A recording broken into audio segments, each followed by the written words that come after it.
Financial growth కోసము, development కోసము, అదేవిధంగా హ్యాపీగా ఉండేదానికి, సంతోషంగా ఉండేదానికి ఇది బాగా పనిచేస్తుంది. సో ఇక్కడ డైమండ్ ఉంటుంది. డైమండ్ ఎవరైనా ఎఫెక్ట్ చేయలేకపోతే అలాంటి వాళ్ళకి వైట్ సఫైర్, దాంట్లో ఇంకోటి వచ్చేసి న్యాచురల్ జర్కాన్ కూడా వస్తుంది, అది కూడా పెట్టుకుంటే బాగుంటుంది. ఇది వైట్ కలర్లో ఉంటుంది.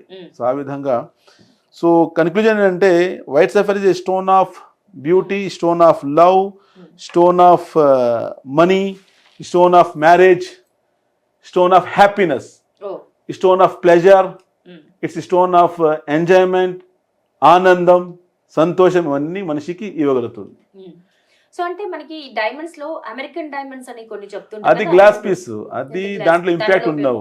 Natural diamond it's a symbol of beauty, love అని ఉంటాయి కదా, అది పెట్టలేరు, అది లగ్జరీ ఐటమ్, అది పెట్టుకోవాలి అంటే సామాన్యుడు ఎవరు ఎఫెక్ట్ చేయలేరు.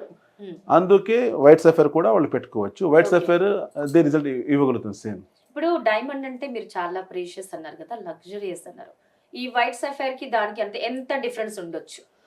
చాలా డిఫరెన్స్ ఉంటుంది. డైమండ్ ఇప్పుడు చాలా మంది 10 cents 25 cents అని చెప్పేస్తారు.